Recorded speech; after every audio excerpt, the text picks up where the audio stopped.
We Love Cinéma par BNP Paribas vous présente We Love TFTC.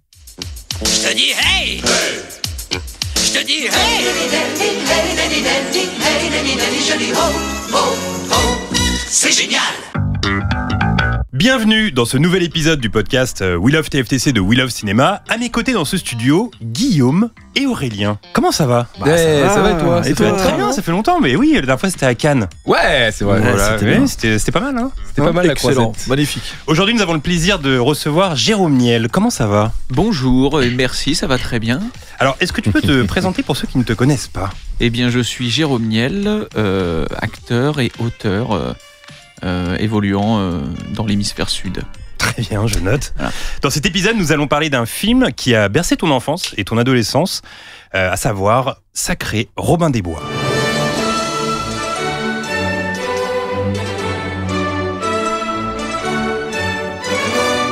Sorti en 1993 et réalisé par l'immense Mel Brooks qui vient de fêter ses 96 ans, Sacré Robin des Bois est un film parodique qui parodie donc le Robin des Bois de Kevin Reynolds sorti 2 ans plus tôt avec Kevin Costner, mais aussi tous ceux sortis avant. Je pense à l'adaptation avec Errol Flynn datant de 1938, mais aussi au Disney de 1973. Sacré Robin des Bois s'inscrit dans la grande tradition des films parodiques américains, de Y a-t-il un pilote dans l'avion à Alarme fatale en passant par les Hot Shots. Alors les gars, la traditionnelle question qui ouvre ce podcast, quel est votre premier souvenir lié à ce film? Et je vais commencer avec Jérôme. Eh bien, donc déjà, je suis ravi. Merci pour l'invitation et qu'on parle de ce film qui me tient à cœur particulièrement. Cool. Moi, j'ai tellement de scènes, de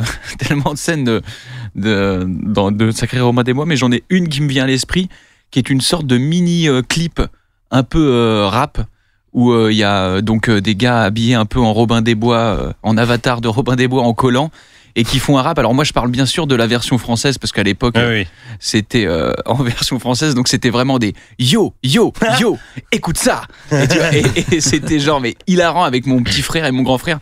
On n'en pouvait plus, on la mettait en boucle, et donc c'est une sorte de rap qui raconte un peu l'histoire, qui pitch l'histoire qui va commencer. Et donc c'est absolument hilarant. Ça dure 1 minute, et ça, vous pouvez le trouver sur YouTube, cet extrait. Donc c'est 1 minute de rap. Et d'ailleurs, c'est juste après le générique, c'est genre le début du film. C'est ça. Ouais. C'est pour lancer le truc, et à la fin, ils finissent sur un truc. Ils font une pause, ils font c'est génial. et je pense qu'en anglais ils disent pas ça. Non. Et genre c'est hilarant. Et donc ça, je vous conseille, si vous tapez Sacré Robin des Bois rap, et normalement vous l'aurez en français. Et en vrai, ça génial. peut paraître ringard, le yo.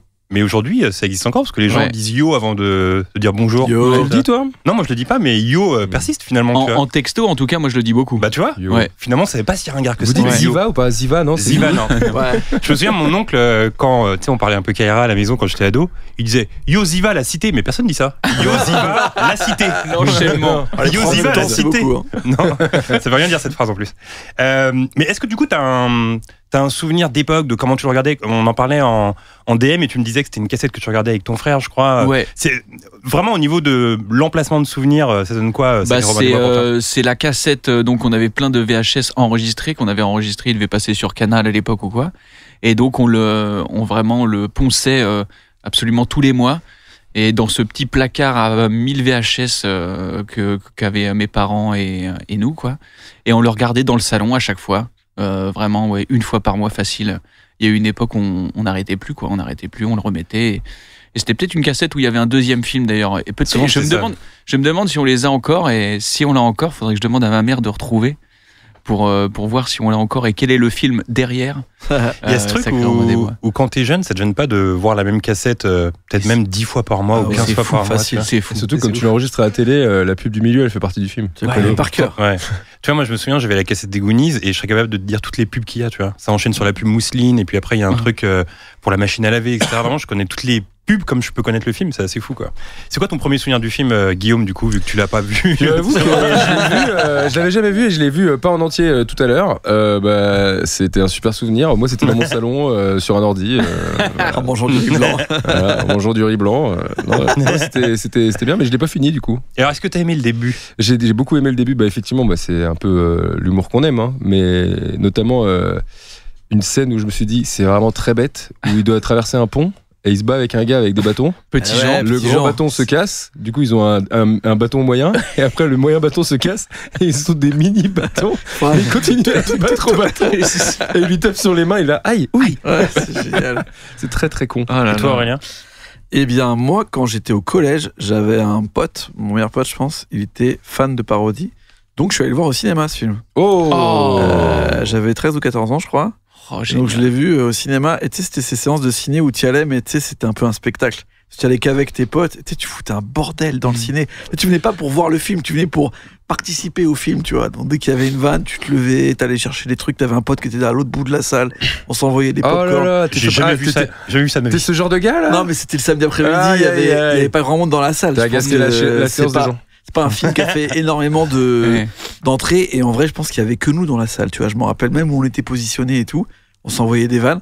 Et depuis, bah, je pense que oui, je l'ai revu des milliers de fois. Je pense que je devais avoir aussi la cassette. Mais ouais, de- c'était fou, c'était fou. Et ouais, pareil. En fait, ne serait-ce que la première fois que je l'avais vu, j'avais énormément d'images qui me reviennent tout le temps, tu vois. Genre, et c'est vrai que la version française, elle était incroyable. Avec Mirette, enfin. Mirette. C'était oh mais qu'est-ce que tu fais là, Mirette, avec son Playboy là, enfin tout moi je me rappelais de tout. Puis tu sais, il y avait des trucs, en plus j'avais 13 ans, gros puceau, toutes les vannes avec tu sais le drap et son épée, ça devient sa bite. Oh là là. Ouais, puis même la Ça me faisait rire, alors vanne qu'en où, vrai, bon. la vanne où donc il est aveugle, ce gars Mirette. Ouais, Mirette. Et la vanne où il pense que son pote est revenu, donc Robin des Bois, et en fait c'est Ouais. juste une statue, puis il Ouais. touche les seins, il fait Ouais. attends, t'as des seins maintenant et tout, Ouais. tu vois, genre. T'as des Il y a des vannes comme ça, quand t'as 12-13 ans, tu tapes des barres de Oui, ouf, c'était quoi, en fait, tu vois. ouais, il arrive dans le château, il rentre au château Ouais. et tout est défoncé. défoncé, Donc ouais. t'as Mirette qui est un acolyte qui l'attendait. Il fait oh, vous êtes rentré des croisades. Et du coup, il se rapproche de lui, mais comme il est aveugle, il le voit pas, donc il touche la statue Qui a plus de qui n'a bras. plus de bras. qui Et est la juste, Vénus de Milo. vous avez perdu vos bras à la guerre. Et ensuite, il touche les seins et il fait par contre, niveau pectoraux, tu vois, enfin, C'est c'est légendaire. que des vannes, enfin comme ça, en français bien évidemment. Et donc tu me disais qu'il était introuvable en Ouais. VF. Alors, Ouais, si vous c'est voulez fou, voir ce film, parce que là vous écoutez ce podcast, si vous voulez le voir, ça va être très compliqué parce qu'il est pas disponible en VOD sur Netflix, Amazon, tout ça. Donc très compliqué de l'avoir. Et en le cherchant, je me suis dit, il y a quand même encore l'importance du DVD aujourd'hui parce que si j'avais eu le DVD, j'aurais été très content de. Et si vous le cherchez en américain, il faut savoir que le titre américain c'est Men Men in in Tights. Tights, Mm. les hommes en collant, Ouais. ce qui est quand même assez gaulerie. Moi, je l'ai revu hier et ça faisait hyper longtemps que je l'avais pas revu. Et pareil que toi, Jérôme, c'est un film que je regardais en boucle parce que j'avais la cassette à la maison. Et puis en plus, moi, j'étais fan de parodie. J'avais la cassette de Alarme Fatale, tous ces films-là, Hot Shots, etc. Et c'était vraiment un humour qui me plaisait parce que comme j'étais méga fan de cinéma, c'était un truc où il y avait plein de films qui étaient réunis dans un seul et même film. C'était assez cool. Ouais. Et voilà, et je trouvais ça bien. Après, j'ai trouvé qu'il y a des blagues qui ont un peu vieilli, forcément. Ouais. Mais surtout, je me rends compte que c'est des films parfaits à regarder quand t'as 12-13 ans, de les voir pour la première fois quand t'as 12-13 ans. Parce que c'est vraiment des vannes qui te touchent, quoi, tu vois. Ouais. Et je me souviens d'un truc qui m'avait marqué aussi, une scène que j'avais oubliée. À un moment donné, t'as Dave Chappelle qui se tape avec des gars et qui dit attendez les gars, juste 2 secondes, faut que je me repump. Et en Ouais. fait, il gonfle ses pumps. Et je me souviens qu'à l'époque, j'avais trouvé ça ouf. Qu'on français, utilise des trucs modernes dans un film C'était d'époque, fou. tu vois. En plus en français, ils disaient attendez les gars, j'ai un coup de pompe. Ouais. Mais voilà, c'est ça. Et du coup, c'est un truc qui a existé plus tard dans un film de Coppola, qui est pas un film comique, de Sofia Coppola, Marie-Antoinette, parce qu'elle porte des Converse Ouais, dans le exact. film. Ouais. Et il y a ce truc que j'aime bien d'époque où en gros il y a des trucs modernes qui s'incorporent, Mais ça etc. existe plus un peu les comédies parodiques comme ça. Bah, Il y en a- Ça il- s'est en arrêté fait, avec ils- Scary Movie quoi. Ouais, ils l'ont poncé dans les années 2000 et 2010. il n'y a Après, pas eu c'est- récemment. t'as quand même Je crois pas. Non, ouais, c'est fini. hein. tous les trucs de Will Ferrell et tout ça, finalement, c'est Ouais. pas vraiment des reprises de films, mais il y a, tu vois, Et il y a aussi Qui tu sais, Bobby, roi du circuit et tout. Ouais, c'est quand mais même pas mal dans la parodie. c'est vrai, mais je trouve que dans ces films-là, en fait, ça va tellement loin. Les potards, ils sont toujours, tu sais, c'est un plan, un gag. Ouais. En fait, Ouais, tu c'est sais, vrai. c'est même quand à un moment c'est un dialogue, il y a un gars qui tombe de l'échelle derrière. Tu sais, Ouais, ouais. les auteurs, ils en pouvaient plus quoi. Ils se sont dit non mais gars, là ça peut être, enfin ça ne s'arrête jamais, Mais c'est jamais ça s'arrête dans ces films. Tu sais, y a-t-il un pilote et tout. Ouais. Mais jamais ça s'arrête, les gars ils sont fous. Ils ont une idée de vanne par plan, mais calmez-vous, Mais on t'sais- s'en fout, il y aura aucun équilibre dans notre film. On balance tout ce qu'on a. C'est d'une générosité. Et les Scary Movie c'était pareil. Ouais, Là ouais. tu fais gars, mais non, t'inquiète, ça c'est bien là, il y a 7 gags en même temps, ça va marcher.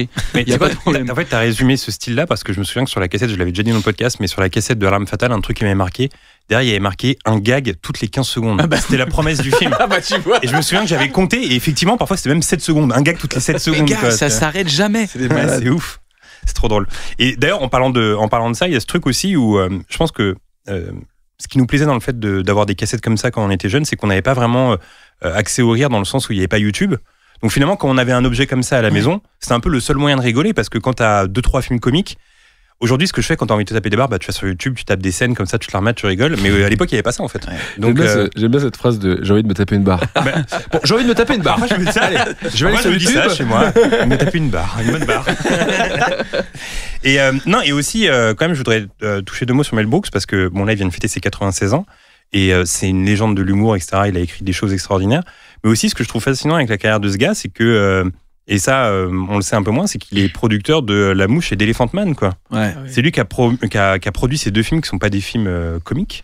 On peut voir aussi il a quand même un nez de fou de ramener Dave Chappelle dans ce film en 93, à l'époque où c'est ses débuts. Maintenant, c'est une des plus grosses stars de l'humour, tu vois, mondial. Ouais. C'est ouf quand même. Ouais, grave. C'est quoi votre scène préférée du film, Jérôme ? Il y en a trop. Alors tu me disais hors antenne que parfois avec des potes, tu t'envoyais des répliques comme ça, même aujourd'hui encore. Exactement. Je pourrais même, ça se trouve, je sais pas si je pourrais trouver des vocales de David, mais ça doit être trouvable. Mais en vrai, c'est vrai que cette scène aussi avec Petit Jean était légendaire avec le combat avec les bâtons qui rétrécissent. Mais le ruisseau, il est minuscule, faut le savoir. Ils peuvent complètement l'enjamber. Oui, il demande la redevance, Petit Jean. Ouais. Parce que s'il n'y avait pas la redevance, on se remplirait pas la panse. Après, il dit c'est de moi. Il est tout content et tout. Cette vieille réplique toute nulle. Il y avait quoi ? Il y avait aussi. Oh là là, non, il y a trop de. Il y avait genre un plan trop bizarre qui nous faisait mourir de rire avec mon petit frère. Tu sais, c'est un moment, il s'entraîne pour aller le combat final et tout. Donc, il y a Robin des Bois qui entraîne les villageois. Et genre, ils tirent à la cible. Et ils sont un peu nuls, bien évidemment. Et ensuite, t'as un plan de l'acteur principal comme ça. Tu sais, qui vraiment se tourne et regarde la cam, mais c'est très lent. C'est très bizarre. Et ça nous avait... ça nous avait été. Il y a des trucs aussi quand t'es gosse où tu fais des fixettes sur des trucs pas forcément. Tu sais pas pourquoi. C'est pas. C'était comme un moment. Il y a un acteur. Pareil, il y a un acolyte qui a les cheveux longs et qui s'appelle. Attends, je l'ai trouvé. Et d'ailleurs, pour la petite histoire, qui s'appelle Matthew Porretta, qui joue Will Scarlett. Et qui dit que son vrai nom c'est Will Scarlett O'Hara. C'est trop... Et genre lui il est avec des couteaux, tu vois, il a sa capacité avec des couteaux. Et à un moment il tire sur un gars qui se fait happer par ses couteaux, genre le vêtement. Et ensuite il les retire comme ça, pareil, il regarde la cam, il fait je suis bon. Ouais, je suis bon. Et ça c'est pareil, c'est des trucs avec mon petit ref et mon grand ref, on n'en pouvait plus. Et pour la petite anecdote, cet acteur, il a fait Robin des Bois dans la série Robin des Bois qui passait sur M6. Est-ce que ce serait pas une info tabzienne ? Ouais, c'est une info tabzienne. C'est ce gars-là que je vous montre. Ah ouais. Ok, d'accord. Très bien. Vous pouvez le voir. Bien sûr. Donc, dans Sacré Robin des Bois, il joue un acolyte. Et ensuite, plusieurs années plus tard, il a joué Robin des Bois dans la série Robin des Bois. C'est drôle. Un moment où il tranche une flèche comme ça. On lui envoie une flèche. Avec ses couteaux, il fait ça. Et il y a un bruit de tronçonneuse. Bon. C'est donc ta scène préférée, Guillaume, parce que je vais pas te mettre en galère. C'est ça, ma scène préférée, ouais. Je le filme jusque là. Moi, je l'ai revu. Il y a une vanne qui m'a fait rire que je trouvais cool. En un moment donné, il y a Dave Chappelle qui se fait frapper par des gars, et il y a Robin des Bois qui arrive pour le sauver. Et en fait, Robin des Bois commence à défoncer tout le monde, etc. Et il dit à Dave Chappelle, surveille mon dos. Genre, en gros, il dit watch my back en anglais. Ah oui. Et il se prend plein de droites dans le dos. Et Dave Chappelle lui dit tu viens de te prendre trois droites dans le dos en fait. Parce qu'en fait il surveille son dos, donc tu vois. Ce qui est trop galerie juste avant dans cette scène, c'est Dave Chappelle qui est en train de se faire rouler le cou. Il fait et pourquoi il y a personne qui filme ça ? C'est en mode rednecking. Ouais, c'était un an après pour le coup en termes d'actualité, c'est complètement fou. Ta scène préférée à toi ? Moi je me rappelle d'un truc là, c'est dans le combat final. Je sais pas pourquoi, ça m'avait toujours fait mourir de rire. Il y a un mec qui est dans le champ avec un donut. Il se prend un coup d'épée et il meurt sur le coup. Genre, il se prend un coup d'épée, je crois, de Robin des Bois. Et tu sais, le chef fait rater. Et t'as un mec qui est derrière en train de bouffer un donut. Et il perce le donut. Et le mec fait oh merde. Il meurt. Et je dis mais qu'est-ce qui se passe ? Pourquoi il y a un mec dans le champ ? C'est pas pourquoi. Génial. Et ça m'a toujours fait rigoler. Alors, Guillaume, dans ce film, le réalisateur Mel Brooks s'offre un petit caméo. Il joue le rabbin Tuckman. Ouais. Et des metteurs en scène qui s'octroient le luxe de jouer dans leur propre film, ça arrive assez souvent. Et tout à fait. Et on commence cette liste par le pro des caméos, puisqu'il apparaît dans 40 de ses films sur 54. J'ai nommé Alfred Hitchcock. Alfred Hitchcock, bravo. Des apparitions toujours brèves en figuration comme de simples clins d'œil aux spectateurs, comme dans Les Oiseaux en 63, où il sort d'une animalerie avec 2 chiens, derrière une vitre dans Psycho en 1960, ratant son bus dans La mort aux trousses en 59, ou en train de réparer une horloge dans Fenêtre sur cour. Bref, il est toujours partout en arrière-plan de ses films. Et pourquoi, me direz-vous ? Eh bien, le tout premier caméo était tout à fait par hasard dans The Lodger en 1927, car le comédien qui devait jouer la scène n'est tout simplement pas venu. Et Hitchcock a décidé de le remplacer. C'est comme ça qu'il a lancé ça. Et c'est par la suite devenu un jeu entre lui et les spectateurs, tellement prenant pour le public qu'il a lui-même décidé à chaque fois de ne les mettre que dans les premiers quarts d'heure du film pour ne pas distraire les gens de l'intrigue. Voilà. Il a même fait un truc de fou. Il y a un moment, il y a un film qui se passe uniquement sur un bateau, après un naufrage. Il a réussi à être dedans. À un moment, il regarde un journal et il y a une photo dans le journal, c'est lui. Ouais, c'est trop bien. C'est quand même malade, ça. Bravo, je l'avais pas dans ma chronique, bravo, tu l'as bien complété, merci. Ça me fait plaisir. Un des caméos les plus célèbres aurait celui de Martin Scorsese dans Taxi Driver en passager de De Niro, qui regarde sa femme chez elle depuis le taxi, rôle d'un homme dérangé qui dit qu'il va tuer sa femme avec un 44 Magnum, et il en réalise un deuxième dans le même film, puisqu'il joue un homme assis qui regarde Sybil Shepherd sortir du travail. Ah, je savais pas ça. Ouais, dans la rue pendant qu'il y a la voix off. Là, tu En vois. plus, Scorsese, il joue bien dans le film, ce passage-là. Et il joue carrément bien, et en fait, il devait jouer que le deuxième caméo dont je vous parle, et c'est toujours pareil, l'acteur qui devait jouer la scène du taxi n'est pas venu, et du coup c'est Scorsese qui l'a remplacé comme Hitchcock, et après il s'est mis dans plein d'autres de ses films. Pas mal. Il y a ses parents aussi qui jouent dans ses films. Ouais, à chaque fois, ouais. Ça doit être vraiment hilarant, des réalisateurs de ce calibre qui disent bon bah vas-y, je vais le faire, hein. C'est-à-dire genre mais d'où quoi, bah gars c'est comme ça, j'ai le talent, qu'est-ce que tu veux que je te dise. Je m'y colle, mais quoi. En plus, personne peut lui dire non, c'est son film. Ouais, c'est clair. C'est lui qui peut dire non. Jurassic Park, quoi, le Spielberg et tout. Allez, bah c'est go, hein, c'est let's go, c'est pour moi la petite fille. Et voilà. Dans les réalisateurs habitués au caméo, on pourra aussi citer Quentin Tarantino qui apparaît dans Pulp Fiction, Reservoir Dogs, Django Unchained, Inglourious Bastard. Il fait un caméo vocal dans Les 8 salopards où il explique au milieu du film que quelqu'un a empoisonné le café. Mais son plus discret étant le caméo dans Kill Bill où il joue simplement un des cadavres au sol. Ah ouais. Et ça me fait bien marrer parce que je me dis du coup, c'est juste un plan large où il y a plein de cadavres. Il dit attends, je vais me mettre là. Et à quoi ça sert? Mais en plus, c'est tous ces caméos-là qui lui ont permis de jouer la comédie dans Une nuit en enfer, du coup. Ouais, c'était trop bien. Et je le vois bien allongé dans Kill Bill faire et action. Ouais, comme ça par terre. Et caméo discret aussi pour Peter Jackson dans Le Hobbit où il joue simplement un nain qui court. Un nain? Ah ouais, c'est vrai. Ok. Il joue un nain qui court, figure-toi. Il a marqué ça sur Wikipédia. Ouais. Un nain qui court. Un nain qui court. Peter Jackson qui apparaît aussi dans tous ses films comme Fantôme contre Fantôme, King Kong, en passant par Le Seigneur des Anneaux. Mais on peut difficilement faire un caméo plus discret que celui de Steven Spielberg dans Jurassic Park, Le Monde perdu en 97. Vous l'avez ou pas? Mais non. Non. Alors non. là. Mais j'ai dans les hautes herbes. Il est dans les hautes herbes. Non. Mais j'ai un caméo de Spielberg parce qu'il joue dans Les Gremlins, le premier. Et en fait, à un moment donné, t'as le père. Tu sais, qui a des inventions dans les Gremlins, etc. Il va dans une sorte de foire à inventions et on voit Spielberg qui passe sur une petite voiturette dans le champ. Ah, stylé. Mais alors là, le caméo dans Jurassic Park, c'est vraiment une info tabzienne parce que c'est pour les connaisseurs. Il apparaît à 2 heures pile du film et il est dans le reflet d'une télé. Putain. Et il y a les images sur internet où tu vois, il a c'est sa fait casquette exprès et tout. ou... Ouais, c'est fait exprès. Ok. Il apparaît dans le reflet de la télévision, un caméo que je qualifierais de tabzien. Oui, bien sûr. Ah oui. Incroyable. Dans les caméos subtils, on peut aussi citer celui de Francis Ford Coppola dans Apocalypse Now, où il joue un réalisateur de film qui vient filmer la guerre, caméo sous forme de miroir et de dénonciation, puisqu'en jouant un rôle similaire au sien, il dénonce aussi la propagande de la guerre, un des sujets de son film. Oui, c'est ce que je m'étais dit quand j'ai... Est-ce que vous pensez que c'est mon analyse? C'est mon analyse ou je l'ai trouvé, à ton avis? Peut-être que je l'ai trouvé. Dans un autre Peut-être que c'est ton analyse. Peut-être que c'est mon analyse, je sais pas. Analyse. Dites-nous sur Twitter si c'est mon analyse. Où tu l'as trouvé. Dans un autre style de caméo, on peut aussi parler des auteurs qui apparaissent dans les adaptations cinématographiques de leurs œuvres, comme par exemple Stan Lee, à chaque fois dans les Marvel, qui apparaît dans toutes les adaptations Marvel, ou encore Stephen King, qui apparaît dans... Kubrick. Oh putain. Voilà. On a déjà fait ça, Stanley Kubrick. Stanley Kubrick, ouais. Ouais, pas mal. Je sais pas pourquoi qui l'aurait Je fait. vais créer un mème et le sortir tout à l'heure. D'ailleurs, merde. Stephen King. Stephen King qui joue dans le dernier Hit, même les nouveaux. Exactement ce que j'allais dire. Bah d'accord, bah écoute. C'est pas grave. Qui apparaît dans plusieurs de ses films, comme le dernier Ça, voilà, Apparition. Et d'ailleurs, Apparition, ça va te faire plaisir. Ça va te régaler, ça. Parce que je sais que t'aimes bien les produits dérivés. Ça lui a valu une figurine Funko Pop. De faire ça. Un avis sur les figurines pop? Je les hais. Voilà. Il est tout sur Twitter. Il a joué aussi dans Cimetière et dans le seul film qu'il a réalisé, Maximum Overdrive. Et plus insolite aussi, on peut citer les caméos de dessins animés. Alors ça c'est bizarre, notamment chez Disney. On peut voir une statuette de La Belle et la Bête dans Aladdin. Vous le saviez ça? Attends, une statuette de la Belle et la Bête dans la... c'est marrant. Marrant. Dans Roger Rabbit, on voit Mickey, tout ça. Et encore, et Mickey, Dingo et Donald, encore plus bizarre, ils apparaissent dans la foule sans aucune raison au début de La Petite Sirène. Ah, vous saviez pas ça? Oh, je vous en apprends des choses pas Pas mal. J'ai vraiment écrit « C'est ta bien, non ?» Le mec, il écrit tout ce qu'il va dire. « C'est ta bien, vous trouvez pas ?»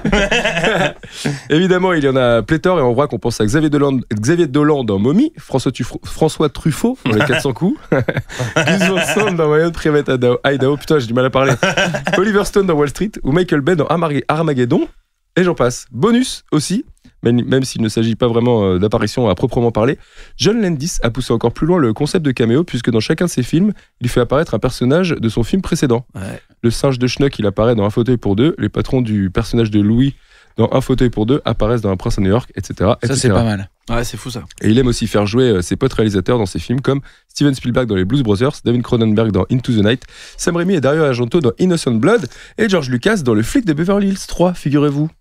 Alors voilà. Tu sais que c'était une idée, à la base, c'était une idée de Eddie Murphy pour ce que tu disais avec John Landis. En gros, dans Un fauteuil pour deux, il y a deux mecs qui sont à Wall Street, méga riches, etc. Dans le film. Et en fait, dans Un prince à New York, ils deviennent clodo. Et t'as Eddie Murphy qui leur file de la thune, il fait un petit clin d'œil. Et en fait, c'est Eddie Murphy qui a dit ouais, ce serait pas mal de faire ça. Et John Landis c'était là, genre bof, pas trop. Et en fait, il l'a convaincu de le faire en fait. Donc ça vient d'Eddie Murphy. Ah, et bah bravo. C'est double. Rendons à César. Voilà, double, bravo. Ouais. Ça vous a plu? Moi, j'ai trouvé ça très agréable. C'était une bonne chronique, hein. J'ai pris du plaisir. C'était top bien, non? Très top bien. Vraiment. Tu l'as écrit ça? Alors, comme vous le savez, Robin des Bois, Arsène Lupin ou encore Hudson Hawk pour les puristes sont considérés comme les plus grands voleurs du cinéma ou de la littérature. Du coup, j'aimerais qu'on prenne un peu de temps pour qu'on se raconte nos histoires de vol. Oh bah. Des histoires de vol. Okay. Car j'estime qu'on a tous volé au moins une fois dans notre vie, que ce soit un petit truc ou un grand truc. Et rarement pour le redistribuer aux pauvres, voire jamais, dans notre cas. Du coup, j'ai fait un petit tour de table. Jérôme, est-ce que tu as le souvenir d'avoir volé un truc? On a tous volé au moins un petit truc. Ah, moi, j'ai le souvenir d'un tout petit truc. C'était un paquet de chewing-gum au Monoprix de Rambouillet. Ok. Et genre, c'était à la pause déj, je crois, et j'étais j'étais en seconde, et je me souviens très bien, j'étais avec Thomas et Paul. Et du coup, on rentre dans le... parce que c'est quand même des prénoms plutôt rigolos. Non, mais voilà. Quand j'ai pas l'habitude de les entendre. Ouais, voilà. Et genre, on était à la pause déj, et on va au Monop, c'était à Rambouillet. Et du coup, on traîne dans le Monop. Moi, je fais mon kéké, je fais mon intéressant et tout. Et je prends un paquet de chewing-gum, mais des fridans ridicules. Et je le mets dans ma chaussure, sur le côté, là. Mais d'où vient cette envie de faire son intéressant? Ok, d'accord. Ouais. Et je le mets sur le côté comme ça, et on se casse. Et vraiment, on passe les portes. Apparition du vigile. Magique. Genre, vous allez me suivre s'il vous plaît? Oh non. C'est pas possible. Il a grillé, c'est fou. Pour un paquet de chewing-gum. Pour un paquet de chewing-gum. Gars, on est allé dans le petit cagibi là. Mais attends, j'aimerais juste revenir un peu en arrière. Quand tu l'as volé, t'as fait exprès de te mettre dans un petit coin ou vraiment t'étais là au vu de tout le monde? Non, je pensais. Ok, d'accord. Être dans un petit coin, mais il a fait à la complètement. Caisse, quoi. Ouais. Non, parce qu'en fait c'était les gros paquets de chewing-gum. On était vraiment où j'avais dû le prendre et retourner dans les rayons pour être au calme, tu sais, pour le planquer. Grillé, donc voilà, c'est ça. Il a dû voir en fait le trajet complètement inhumain. Tu sais, dans le Monop, je fais, mais il fait ça, c'est pas normal d'aller partout comme ça. Et du coup, il m'a chopé comme ça, et on est allé dans le petit bureau. Donc mes deux potes avaient rien pris, donc ils sont barrés. Et ensuite, moi, il dit, bon, bah, la classique où on appelle la police ou tes darons, tu vois. Je fais, non, mon daron, il travaillait dans la même ville à Rambouille. La même ville que mon lycée. T'étais en panique à ce moment-là ou pas? Ouais, totalement en panique. C'était horrible. Et du coup, il est arrivé comme ça, posé. Mais tu vois, c'est pas un vénère, mon daron, donc il était genre, qu'est-ce qui se passe? Ouais. Qu'est-ce qu'on va faire? Hein? Qu'est-ce qu'on va faire de toi? Je veux dire, pourquoi t'as fait ça? Il essayait de comprendre, et c'est resté entre nous. Ma mère l'a su que beaucoup plus tard. Okay. Mais j'étais vraiment, tu sais, c'est ce truc-là. Toujours la présence d'une autorité, du vigile et tout, tu te dis, oh là là, tu te mets dans un truc. Bon, ouais, en fait, mais j'étais tellement mal, tellement honteux surtout. Honteux, alors quoi. En vrai, quand t'es grand, t'as envie de dire, bah quoi, tu vas appeler la police pour un paquet de fridans à 2 euros. Ouais. C'est ça que tu vas faire. Là, beaucoup moins, j'étais plutôt dans ma répartie, c'était plutôt, non, s'il vous plaît. S'il vous plaît, non. S'il vous plaît, mais je le répétais 1000 fois. Ah, tiens, à un moment, on était bloqué. Tu sais, il était comme ça, non. S'il vous plaît. Et en fait, comme il voyait que je changeais pas de stratégie, il fait bon gars, prends une décision, on appelle tes parents parce que non mais s'il vous plaît, non mais arrête, ça fait 10 minutes, je te dis c'est soit les. Donc à un moment j'ai fini par lâcher le numéro de mon Mais père. alors attends, qu'est-ce qui se passe à la Il fin est venu me chercher. Donc, tu dois payer le paquet ou tu dois le rendre? Il a payé le paquet, ouais. Oui, ok, d'accord. Il a payé le paquet. Si. Et donc ça, c'est vraiment le vol dont je me souviens. Mais après, j'ai volé 1000 magazines de Scoot and Scoot, donc des t'as consoles continué plus. après, alors. Ouais, bien évidemment. Ok, d'accord. Et tu t'es pas fait choper? Mais ça, c'était pas pour faire mon intéressant. C'était juste parce que là, j'avais pas d'argent sur moi et je voulais vraiment lire le test de Banjo-Kazooie, tu vois. Et je fais attends, je m'en fous. Et donc ça, la technique, c'était j'avais mon sac à dos et je faisais genre, je lisais un peu le truc. Et tout d'un coup, pam, je coinçais le magazine entre mon sac à dos Pas mal. et mon dos. Dans le dos. Ah ouais. Voilà, donc il fallait bien lester le sac à dos en soi, Ouais. et bam, tu le coinçais dans le Arsène dos. Lupin, quoi. C'est ça, donc ça, j'ai des magazines de scout et de jeux vidéo, c'était essentiellement ça, voilà. Moi. C'est les deux passions principales, scout Ouais, et jeux vidéo. C'était ça. Bah, j'avais pas de scout, donc il fallait que je lisais des magazines. Qu'est-ce qu'on lit dans les magazines de scout? Genre le dernier moteur. Ouais, en fait, peau. c'est des gars. C'était souvent aussi des particuliers qui montraient leur scout. Tu sais qu'il avait peint, qui est légende et tout. C'était trop beau. Les boosters et tout. Oh, putain. C'était Est-ce que tu très drôle. découpais des images, tu les collais au mur et Non, tout non, quand même d'accord, pas. d'accord. Ok. Guillaume, t'as déjà volé toi ou pas? Figure-toi que oui, mais j'avais volé pour. En fait, quand on partait en tournée sur les aires d'autoroute, on faisait un jeu où on allait dans l'aire d'autoroute et fallait voler le truc le plus débile. Et après, quand on revenait dans le camion, on était là, regarde ce que j'ai volé et tout. C'était toujours de la méga merde. Genre. Mais tu sais, alors c'est comment c'est, tu prends un mini caprice, ce genre de truc, tu vois, un peu de bouffe. Et sinon, une fois j'avais volé un CD de Musette, mais archi merdique, tu vois. Et sinon, le meilleur truc, c'était la BO de la biographie de Michel Drucker en livre de poche. Quoi? Du coup, tu sais, après, par contre, tu le voles et t'es dans le camion, mais tu sais, personne n'en veut, tu vois. Bah oui, T'en fais rien. Tu sais, à la fin de la télé, bon, Bah, on je le le laisse dans rends. le camion, je sais pas ce qu'on fait. Du coup, il devient culte le livre. Ouais, du coup, ouais, ce genre de truc, quoi. Mais sinon, non, mais après, ça me fait un peu stresser le vol, je crois. Ouais. Ouais, je suis pas trop. Tu t'es jamais fait choper toi? Non, je me suis jamais fait choper. Non. Ok. Mais c'est vrai qu'il y a un truc un peu débile d'adrénaline Ouais. aussi que tu vas chercher quand t'es jeune. Aussi, nous, entre potes aussi, on a volé un sapin de Noël Ah, pas mal. dans le village d'à côté, tu vois. On allait, on posait la caisse et tout, et on prenait le sapin, mais décoré, qu'on arrachait. Et donc, c'était débile, C'est mais débile de ouf. ça nous faisait marrer, quoi. Mais il y a une technique dans les stations de service que le régisseur faisait que j'ai jamais osé faire. C'est tu rentres, tu prends tu sais, tes pâtes à faire au micro-ondes là. Bah, tu prends, tu les cuis au micro-ondes, tu les manges. Tu sais, jamais personne qui te demande en fait. Ah oui. Si t'as payé. Du coup, il bouffait gratos quoi. Ah, pas C'est mal. tout. Et jamais personne qui te dit, mais c'est payé ça. Tout le monde s'en fout, tu vois. Et une fois que tu l'as, tu bouffes, puis tu te barres, puis voilà, c'est tout. Je me souviens une fois, ma mère, elle a volé des piles. Ça m'avait foutu grave la honte. C'est trop drôle. Non, mais tu sais, on était au Monoprix, puis tu sais, elle avait mis des Oh piles non. en dessous, et tu sais, on passait, je fais arrête maman, s'il te plaît, et tout. Oh non. Puis Mais maintenant, ça fait choper ou pas non. Ah bon? Elle volait des piles, parfois elle mettait des trucs, merde, pour faire les ongles, là, comment ça s'appelle? Vernis à ongles. Vernis, ouais. Elle volait du vernis, des piles et tout. C'est pas relou ça? Ouais, c'est drôle. Très mauvaise influence, je sais que ma mère écoute les podcasts en plus. Oh, c'est génial. Je sais qu'elle m'a envoyé un texto, genre pourquoi tu dis ça? C'est Voilà. totalement faux. Alors, Moi, je on me va souviens- des piles. Non mais alors moi j'ai volé 2 fois, figurez-vous. Et la première fois ça m'a vraiment appris une leçon parce que c'était en primaire et il y avait un gars qui avait des paquets de cartes Olive & Tom, mais il en avait vraiment plein, il fallait mettre un élastique carrément pour les contenir et tout. Et en fait j'avais un pote qui s'appelait Gérard. Ça c'est un nom marrant, Gérard. Il C'est toi, s'appelait Gérard. dosage, ouais. Oui, c'est tout à nos âges. Et Gérard il fait vas-y viens on les vole à la cantine et tout, tu vois, on se partage le butin et tout. Et moi il m'avait un peu engrainé, je le suis etc. Et on vole les cartes de ce gars. Et moi, je me retrouve avec, je sais pas, peut-être 70-80 cartes, ce qui est énorme. Vous les volez comment? En fait, ils les avaient laissés dans son manteau. Et tu sais, quand t'es en primaire, tu laisses tes manteaux Oh, par les terre dans la salauds. cour. Ah Ouais, ça c'est horrible ça. Non, mais attends, En je direct t'ai dit que du j'ai appris manteau. une leçon. Ah, Et donc, je rentre chez moi le soir. Et le gars, toute la journée, il était là, genre, on m'a volé mes cartes et tout. Tu sais, il était Oh, mal. le quoi. Oh non. Ouais, oui, bah excusez-moi. Pour l'instant, je suis pas fier. Ouais, bah, je sais que t'es pas fier, ouais.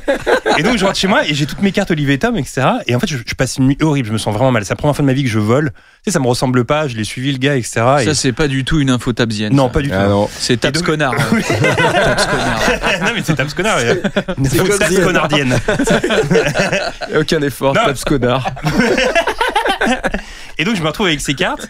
Et le lendemain, je vais voir Gérard et je fais écoute, j'ai décidé de les rendre, je vais les remettre dans le manteau et tout. Il fait mais non, mais qu'est-ce que tu fais? Garde-les et tout. Moi, je les ai toutes collées dans mon panini et tout. Tu vois.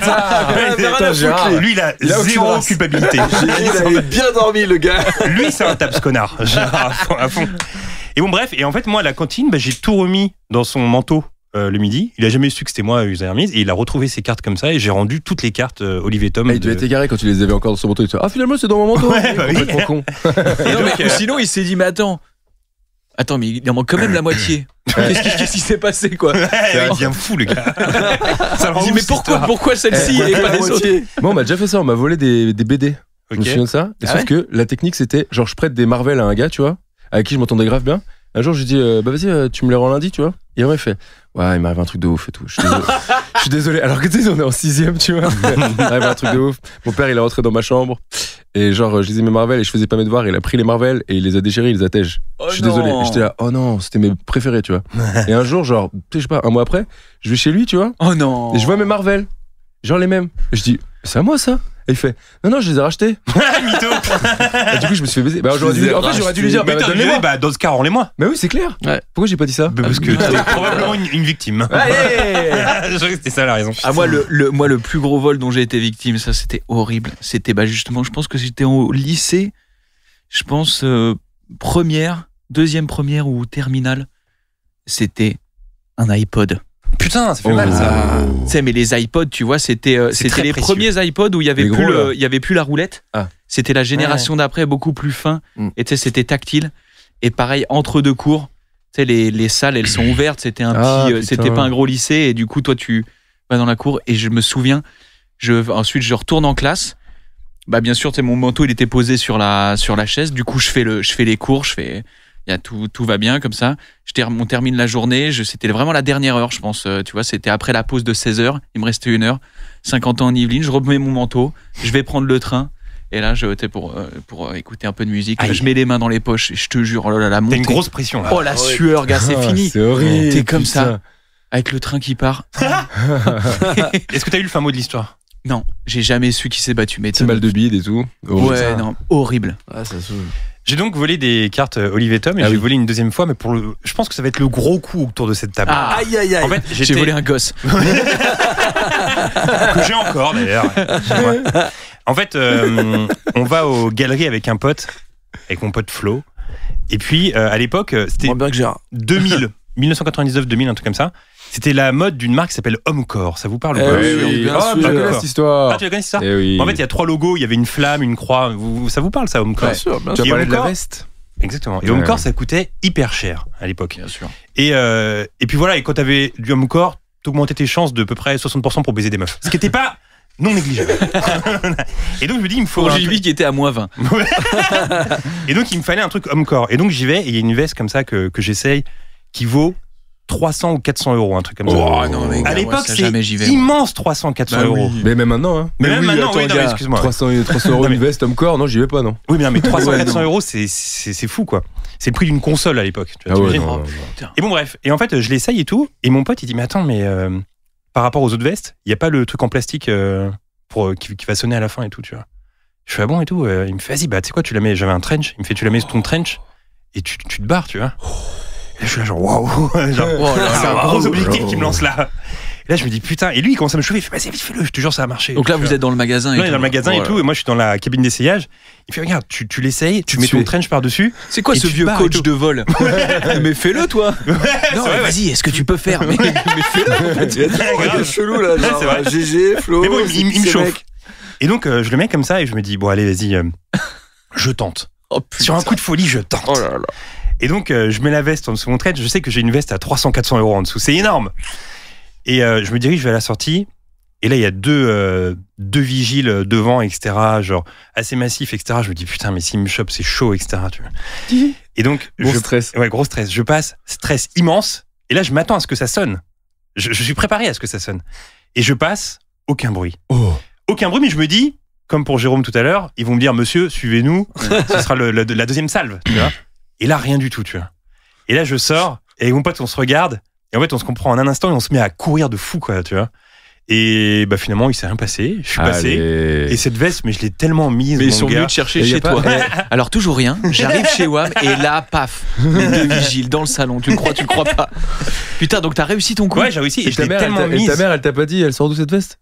Non. Oh ouais. Elle vole des piles. Parce que lui, là, genre, j'étais pas fier, elle a volé des piles. Attends, il a volé une veste à 400 balles. Mais vous, on est des voleurs dans la famille. L'escalade entre mère et fils. Le lendemain, tiens, j'ai volé une caisse, alors tu vas faire quoi? Il y a quoi?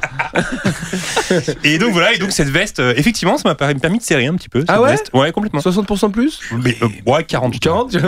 Non, mais l'adrénaline, elle devait être ouf. Non, franchement, ouais, quand je suis sorti, que j'ai couru, il y avait une adrénaline de dingue. Oh C'était là un saut à là. l'élastique. Ah là Tu vois, là. c'était fou. Mais les gens ils disent que plus c'est gros, moins les gens ils se doutent. Genre si Ah, tu c'est voles vrai. un canapé chez Ikea, genre tu le prends, tu le portes et tu te casses, personne va dire vous l'avez payé, personne.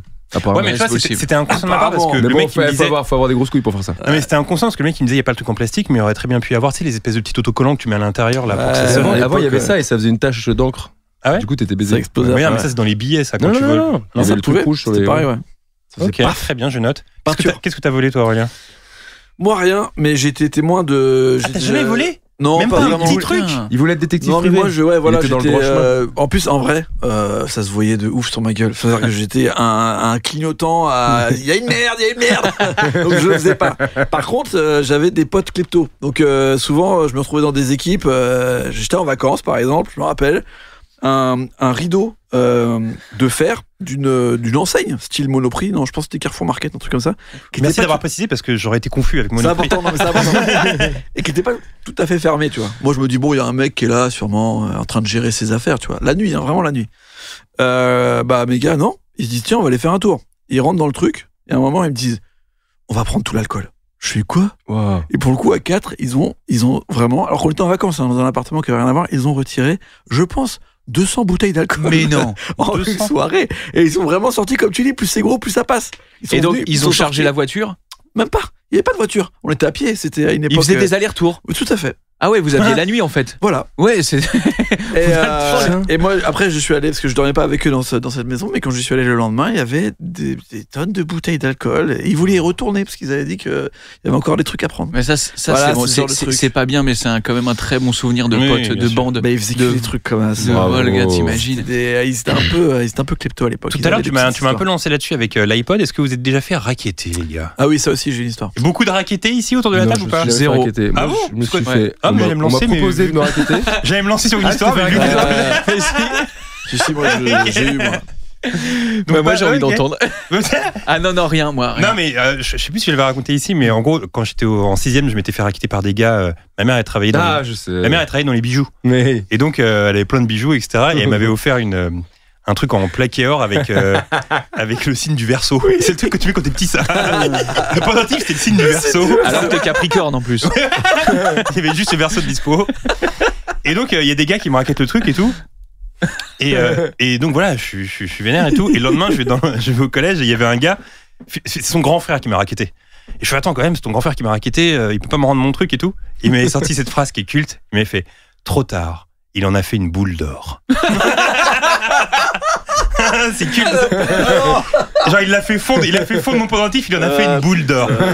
Et pareil que toi, j'aurais dû dire bah donne-moi la boule d'or alors, qui me la donne. La boule d'or, elle est là, qui me la donne la boule d'or. Balance la boule. Il en a fait. Il en a La fait boule. une boule d'or. Mais attends, mais t'as pas raconté comment ça s'est fait le racket? Ah oui, alors en fait c'était une rue parallèle au collège. Je rentre, je suis avec Gérard d'ailleurs. Et il y a, ils disent rien, et je sais pas, il y a GG. 4-5 gars qui arrivent, qui eux devaient être en 3e seconde, donc tu vois. Et le mec il me fait, tiens, vas-y, fais voir ta chaîne. Je fais bah attends, bah tiens, je te la montre comme ça. Il fait, non mais fais voir que je la regarde dans. Je fais, ouais, mais là ça- tu la vois bien comme Ça, ça. c'est foutu ça. Ouais, bah oui, c'est foutu ça. Je fais gars comme ça, tu la vois bien. Tu sais, il y a un petit espoir qui dit, ouais, ok, je l'ai bien vu, bon allez, j'y vais. Et pour voir quoi en fait? Un pendentif du Verseau. Ah, t'es Verseau, ah, super. Voir si tu peux en faire une boule d'or ou Oui, non, voilà. quoi. Et puis il m'a fait, vas-y, bah tu me la donnes. Je fais, bah non, quand même pas.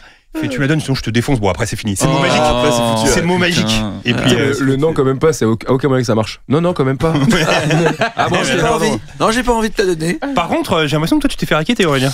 Oui. Voilà. Je suis pas tout seul autour de la Téléphone table. portable. Ouais. Ah, téléphone portable. Ouais. Ah oui, donc il y a pas longtemps, il y a À 2-3 clapper. ans quoi. Non, à clapper, c'était il y a 1000 ans. C'était je sais pas, 2002, un truc comme ça peut-être. Même pas. C'est relou. 99. À l'époque, je traînais tout le temps. En fait, on se retrouvait tous devant la cathédrale d'Orléans. On faisait du skate et tout. Et des fois, on se retrouvait et on attendait les gens qui arrivent. Tu vois. Des fois, t'étais tout seul.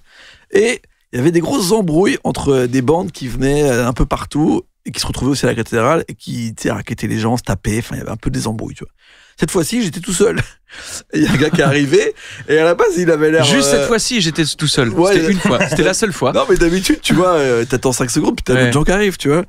Et là, pendant 10 minutes, et comme un con, j'avais le téléphone de mon père, je crois, qui était un téléphone à clapper, qui était son téléphone du boulot, que mes parents me filaient parce que j'étais le seul à être assez éloigné de chez moi. Donc j'appelais pour dire faudrait que tu viennes me chercher à la sortie du bus. C'était vraiment des trucs nuls.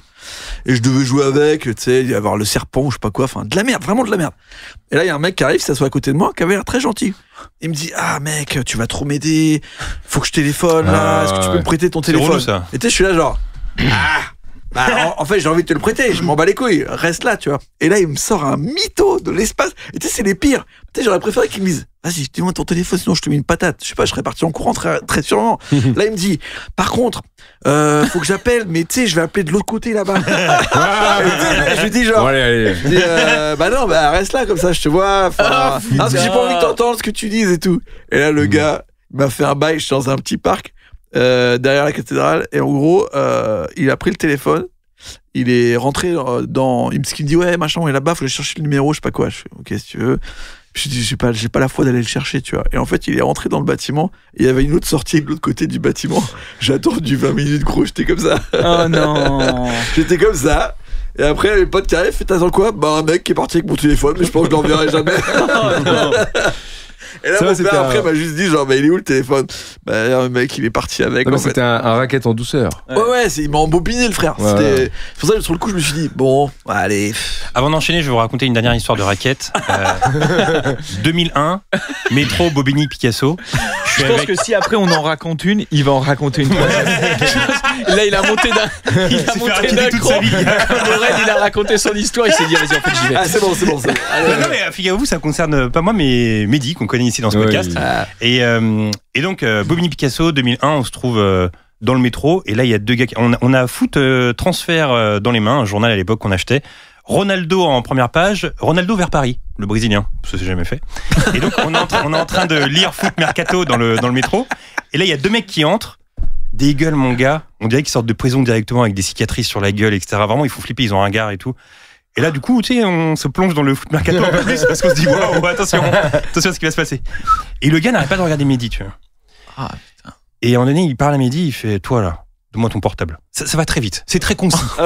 Il y a pas de discussion au début. C'est très concis. Pas de bonjour. Donne-moi ton portable. Non.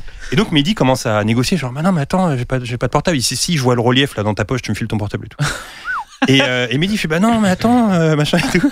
Et là, il fait un truc, j'en souviendrai toute ma vie. Il lève comme dans les films, il lève son pull et il y a un couteau sur son jean. Il fait, tu me le donnes tout de suite, sinon. Et il monte le couteau comme ça. Donc Mehdi là il prend son portable, il le sort. Et Mehdi il avait un portable dégueulasse pour l'époque. Vraiment un des pires portables. Et le mec il fait, c'est pour ça que tu me fais ton cinéma depuis tout à l'heure, pour cette merde. Et du coup ils veulent pas son portable. Mais c'était vraiment de la merde son portable, tu vois. Et il y avait un gars à côté de nous, on était sur 2 strapontins. Et moi je le veux bien. Tiens, regarde, gars. Non, il y avait, sur l'autre strapontin, il y avait un vieux, tu sais, un vieux, genre pour nous à l'époque, il devait avoir, je sais pas, 45-50 ans, tu vois. Et il était sur son ordi portable en train de travailler. Et là, les gars, ils sont passés à côté de lui, ils lui ont pris son portable et ils sont barrés à Porte de Pantin et ils lui ont volé son ordinateur portable. C'est terminé comme ça. Mais tu sais que on n'aurait jamais l'aplomb, nous, de racketter. Genre, j'arriverais jamais devant quelqu'un. Donne-moi ton téléphone. Non, bon. Non, mais surtout, tu sais, il y a un truc où je me rappelle quand j'avais, je sais pas, 14-15 ans, j'avais un peu quand même la peur du racket. Tu sais, j'allais dans le RER ou le métro, je disais, putain, je vais me faire.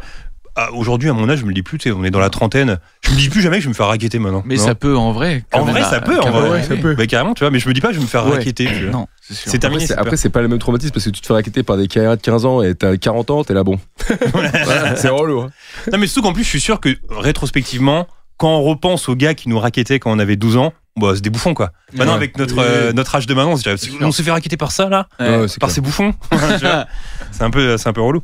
Alors Aurélien, je le disais en début de podcast, Sacré Robin des Bois s'inscrit dans la grande tradition des films parodiques américains. Mais ce genre, si on peut appeler ça un genre de la parodie, ça vient d'où ? Eh bien, en fait, ça existe presque depuis la naissance du cinéma. En fait, il y a une théorie qui est née dans les gens qui étudient les genres, qui disent qu'en fait, la parodie arrive toujours à partir d'un moment où le genre est arrivé à la fin d'un cycle. Donc finalement, n'importe quel film de genre, n'importe quel style, depuis le début du cinéma, arrive toujours à un moment avec un type de parodie. Le plus connu, bien sûr, c'est le western Spaghetti de Sergio Leone, que maintenant on considère finalement comme des vrais westerns, presque même les westerns préférés des gens. Mais à la base, c'est censé être une sorte de pastiche des westerns américains des années 40, plus 50. Traditionnel, les John Ford. Et qui était censé être un peu plus violent, un peu plus de l'exploitation de western, avec une vision un peu plus où tout le monde est méchant. Alors que finalement, au début, dans les westerns, tout le monde est plus ou moins gentil, quoi. Mais finalement, et d'ailleurs, c'est la toute première parodie. C'est le tout premier western de l'histoire du cinéma, en 1903, le Grand braquage du train, qui est donc un film où, tu sais, la fameuse image où on voit un mec à moustache qui tire avec un pistolet là, en mode muet. Et 2 ans après, ils ont fait The Little Train, et c'était le même film mais refait uniquement avec des enfants. Et c'est réputé comme étant la première parodie de l'histoire du cinéma en 1905, avec un mec qui s'est dit vas-y, on va refaire exactement la même chose mais avec un faux train, un petit train, et avec que des enfants. Et peu de temps après, à partir de 1920, en fait, tu as directement déjà cette logique de parodie et de pastiche qui arrive. Et le plus connu de cette époque-là, qui va en faire des dizaines, c'est Laurel, Stan Laurel de Laurel et Hardy. Il va en faire plein. Je sais pas qu'il avait fait ça il en va solo. vraiment refaire des films. Il va prendre par exemple des films de Rudolph Valentino ou des comédies musicales qui cartonnent à Broadway à cette époque-là. Et carrément, il en fait des vannes. Il détourne tout et il en fait quelque chose de rigolo avec le côté très slapstick de l'époque, un peu Buster Keaton où tout devient blague, quoi. Ouais. Et après, il y a le duo Abbott et Costello qui fait pareil. Et eux, ils se mettent dans le genre de films d'horreur. Donc ils vont faire que Abbott et Costello rencontrent Frankenstein. Et il y a déjà ce délire de faire des jeux de mots. Parce que par exemple, Stan Laurel, un des films les plus connus qu'il va faire, je crois, dans les années 30, il s'appelle, je l'ai marqué, Dr. Pickle et Mr. Pride. Ouais. Et en gros, il fait des vannes avec Dr. Jekyll et Mr. Hyde. En fait, c'est tous les films un peu d'horreur des années 30, les Boris Karloff, machin truc. En fait, souvent, ils brisent le 4e mur. C'est Abbott et Costello qui rencontrent Boris Karloff plutôt que les personnages de films d'horreur. Bref, c'est vraiment un truc c'est un genre qui devient un style en soi dès les années 20 et les années 30. Et après, dans les années 60, finalement, il y a Casino Royale, qui va changer pas mal de choses, le film qui parodie James Bond, alors qu'en fait on est dans le début de James Bond. Ça fait même pas 3-4 ans que James Bond existe et ils font déjà un énorme film parodique avec David Niven. David Niven qu'on retrouve dans La Panthère Rose, qui le premier film est un film un peu comique, une comédie d'action normale, mais le deuxième, quand l'inspecteur s'en mêle, avec qui est donc une fausse suite qui s'appelle Le Shot in the Dark en anglais avec Peter Sellers. Là, ça devient carrément de la parodie où il y a Kato qui est là, qui est censé être une blague, du frelon vert, et à chaque fois qu'il rentre chez lui, il y a Kato qui essaye de le tuer. Donc ça devient n'importe quoi et ça devient de la parodie de films de kung-fu et de tout. Des fois, ça parle dans tous les sens. Et Black Edwards, qui donc fait La Panthère Rose, à ce moment-là, il a pas mal de films qui sont à moitié des films d'exploitation. Genre, il fait par exemple la Grande Course autour du monde, The Great Race, qui à la base est un vrai film, qui va devenir d'ailleurs Les Fous du volant en dessin animé. Ce film qui est une énorme production avec Peter Sellers, avec Tony Curtis, avec tout ce que tu veux. À partir de la moitié du film, ça devient une parodie de 2 films hyper connus de l'époque. Et donc Black Edwards, il fait grave ça dans les années 60. Et après, dans les années 70, arrive Mel Brooks. Et lui, vraiment, il va complètement remettre les pendules à l'heure. Pendant toutes les années 70, tous les ans, il sort un film qui est une parodie d'un style, quoi. Qui fait Blazing Saddles, c'est les westerns. Il fait Frankenstein Jr., c'est les films d'horreur. Il fait High Anxiety, et c'est genre tous les films Hitchcock, suspense. Il fait Silent Movie, qui est quand même un film où ça parle pas pendant 1h30 et ils font que des délires de films muets et ils se relancent en plus. Il y a plein d'inventions pour faire des vannes alors que ça parle pas, tu vois. On est en 74, c'est en noir et blanc. Tu sais, plus personne regarde des films comme ça, tu vois. C'est assez fou. Donc lui, il va vraiment tout remettre à plat. Et après, on arrive début 80 et c'est là qu'on a les gros trucs qu'on connaît. Donc les As, bien sûr, avec Airplane qui sort en 80. Et après, tout va changer où on va voir Top Secret, Hot Shots, et Mel Brooks qui se mêle à ça dans les années 80 et début 90. Et en fait, tu te rends compte qu'il y a aussi bien sûr les Monty Python qui avaient vraiment ce type d'humour dans les années 70, où c'est finalement un peu de la parodie aussi. Et John Landis, qu'on a cité, qui a aussi fait pas mal de films dans ce type, avec beaucoup de sketchs où c'était des reprises de films connus. Dans les années 80, on peut aussi citer Steve Martin et Karl Reiner qui vont faire le film en français, je sais plus comment ça s'appelle, mais Les cadavres portent pas des costards, je crois, c'est un truc comme ça. Ouais, c'est un truc comme ça. Qui est un film genre qui reprend les codes du film noir, mais on a vraiment l'impression que c'est uniquement des extraits de films noirs dans lesquels t'as Steve Martin qui est dedans. Donc c'est encore un autre délire, c'est encore plus fou. Et après les années 90, on ouvre, ça devient la foire en fait. Il y a 5 films. Dès qu'il y a un film qui marche, 3 mois après, t'as une parodie quoi. Donc ça devient un énorme truc. Ce qui est peut-être le plus drôle, c'est Scream, parce que Scream en fait c'est une parodie de Wes Craven, de ses premiers films, où en fait il fait une parodie des films d'horreur et ça parle vachement, c'est hyper méta. C'est un des premiers films à parler des films d'horreur à l'intérieur et où on voit des films de Wes Craven, qui est le réalisateur, à l'intérieur du film. Et le plus fou, c'est que ce film, normalement, il devait s'appeler Scary Movie, qui sera la parodie de Scream, qui est déjà une parodie. Et Scary Movie vont devenir une série à part entière, hyper connue, avec un type, donc ça devient fou. Et après, ça s'arrête plus. Et finalement, on fait les parodies et le type de cinéma, comme tu disais, je pense qu'à partir du moment où tu kiffes le cinéma et que tu kiffes les références, la parodie, elle est quasiment automatique, en fait. Les seuls genres qui sont pas parodiés, c'est les genres que les gens, ils aiment pas. À partir du moment où tu as des références qui sont appréciées ou qui te font rire, ou des films qui cartonnent, la parodie, elle est quasiment automatique. Scary Movie, c'est un des rares films que je suis allé voir 2 fois, tu vois. Ah ouais, je vais pas souvent 2 fois au cinéma, tu vois, j'attends qu'il repasse, mais quand c'était sorti à l'époque, tu vois, c'était ça me rappelait tout ce que j'avais vu depuis un moment déjà. Et genre où c'était tout le temps... tu vois, tu parlais de 4e mur, il y avait une vanne dans Scary Movie qui m'avait rendu ouf. Vraiment à l'époque, c'est quand ils sont posés dans la maison, donc ça parodie Scream, et tu sais, il y en a un couple qui s'apprête à baiser, machin et tout. Donc ils sont posés sur le lit et je sais pas, ils s'embrouillent. Et t'as la meuf ou le mec qui dit ouais, non mais on n'est pas dans un film là, ok? Et il fait si. Quoi? Si, mais carrément, on est dans un film, là t'as Steph et tout, et là ça dézoome, et tu sais, t'as tout le monde au cadre et tout, tu vois toute l'équipe, et j'étais comme ça, la vanne, la master vanne et tout, j'adore et tout, mais elle m'avait tellement marqué, c'était génial, tu vois, j'avais rarement vu le 4e mur comme ça à mon âge et tout, je sais pas quel âge j'avais, j'étais ado, tu vois, mais j'étais c'est trop bien, c'est fou. Et une des plus grosses arnaques d'ailleurs qui est expliquée comme ça, c'est Gremlins 2. Gremlins 2 que Joe et Dante a réussi à vendre à Warner Brothers en disant moi je veux faire un film style cartoon. Ils ont dit non, on va pas te lâcher les Looney Tunes. Il fait ok, je fais Gremlins 2 si vous voulez, par contre j'en fais une parodie. Ils ont dit je sais pas, et en fait il a parodié plein de styles. Dedans il y a Christopher Lee, il a repris des personnages, il y a des trucs et tout, et il y a ce truc du 4e mur où en plein milieu du film, le film s'arrête et t'as des gremlins qui sont en train d'attaquer la salle. Hulk Hogan. Et il y a Hulk Hogan qui est là et qui dit en fait ils sont en train de foutre le bordel, et là tu te retrouves en fait comme si t'étais dans la salle du film. Et t'as les mecs qui disent non mais ils ont coupé le film, il n'y a plus personne qui peut regarder, c'est n'importe quoi. Ils disent j'ai pas envie d'y aller. Attends, j'ai peut-être une solution. Et ils vont dans la salle comme si t'étais dans la salle avec. Là il y a Hulk Hogan qui gueule comme s'il gueulait au projectionniste. Il fait c'est bon maintenant, le film peut repartir, les gremlins vont s'arrêter. Et là ça repart. Non, en plus c'est vrai que dans Gremlins 2 il y a plein de rêves, parce que là de mémoire il y a Rambo, parce qu'à un moment donné il met son bandeau comme Rambo le Mogwai, et il y a aussi Dracula. Ouais, parce qu'il y a Christopher Lee qui joue, et il y a énormément de personnages qu'il a récupérés de films. Donc il y a la mouche à un moment, il y a une énorme araignée. Il y a plein de références à ses propres films aussi dedans. À ton avis, Jérôme, qu'est-ce qui est le plus addictif, le crack ou les anecdotes de films croustillantes? Les anecdotes de films croustillantes. Bien sûr, j'attendais que tu répondes ça, bien sûr. Et bien écoute, tu vas être servi parce que j'en ai pas mal sur Sacré Robin des Bois. Ça va te régaler. Le rôle principal dans ce film... Ça va te régaler. J'aimerais bien isoler cette phrase et je vais la mettre en sonnerie. Ça va te régaler. C'est une question ou c'est une affirmation? Je comprends pas. Où tu te places? Non mais ça va te régaler. C'est une affirmation, je crois.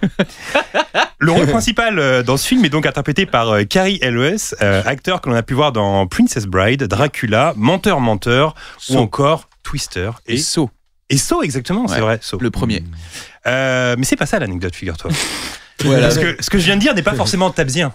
Ce qui est tabzien, c'est que le jour où Mel Brooks l'appela pour lui proposer le rôle, il raccrocha pensant que c'était une blague d'un pote. Ça c'est tabzien, ça. C'est tabzien parce qu'il Mel Brooks est là, arrête, t'es relou, puis il raccroche. Bon, c'est tabzien. Alors, un qui n'a pas raccroché, mais qui lui s'est permis de dire non à Mel Brooks, c'est Hulk Hogan, justement, t'en parlais juste avant, Hulk Hogan. Il lui a été proposé de jouer le personnage de Little John, mais il a répondu pas intéressé. Voilà ce qu'il a dit à Mel Brooks. Et je rappelle que par la suite, Hulk Hogan a joué dans un film s'intitulant Monsieur Papa, dans lequel il interprète un Papa Noël armé d'un bazooka. C'est un choix. C'est un choix de carrière. Alors, depuis tout à l'heure, on dit Mel Brooks, le génie, etc. Ah non, putain, j'ai écrit ça, on l'a même pas dit. Je présumais qu'on allait dire Mel Brooks, le génie. Ah, c'est Je crois que c'est un génie. C'est un génie. Bon, voilà, depuis tout à l'heure, on dit Mel Brooks, le génie, etc. Mais figurez-vous que l'idée de ce film vient derrière. Ah, ça, j'adore cette anecdote. Celle-là va vous régaler. Ah, bah oui, avec plaisir. Oui, donc, figurez-vous que l'idée de ce film, Sacré Robin des Bois, vient d'un garçon de 11 ans qui s'appelle Jordan Chandler. Après avoir vu le Robin des Bois avec Kevin Costner, il fait part à son père de pas mal de moments qui pourraient être parodiés. Ce père s'appelle Evan Chandler et à l'époque, Evan Chandler, c'est le dentiste des stars à Hollywood. Lors d'un soin, il fait part de cette idée au scénariste Jake Shapiro, avec qui il va écrire le scénario en compagnie de Mel Brooks. Ce qui fait qu'il est devenu dentiste/scénariste. Voilà l'histoire. Mais attention, c'est pas fini, c'est encore plus fou après. Ce qui est encore plus dingue, c'est que cet enfant de 11 ans, Jordan Chandler, a été supposément violé par Michael Jackson. C'est la fameuse affaire Chandler. Un des enfants qu'on a le plus vu aux côtés de MJ, une affaire qui a fini sur un drame puisque Evan Chandler, le dentiste, donc le père, s'est suicidé il y a quelques années. Oh là là, mais attends, mais c'est horrible. La fin d'info est badante, complètement badante. Ça part en viol, en suicide. Ça va vous régaler. Oui, c'est vrai que j'ai dit ça au début, ça va vous régaler. Ça vous a régalé ou pas? C'était super. Oh merde. Okay. Toutes les chansons du film ont été écrites par Mel Brooks. Ouais. Je ramène un peu de joie. Il est fort. Ce qui n'était pas compliqué pour lui, puisque c'est aussi un de ses grands talents. On se souvient de la comédie musicale, les producteurs, par exemple, il a l'habitude d'écrire des musiques pour les pièces ou pour les films. Figurez-vous que Sean Connery était enclin à l'idée de s'auto-parodier dans le film, lui qui joue dans le Robin des Bois de Kevin Reynolds. Il souhaitait jouer dans le film à une seule condition, être déguisé en femme.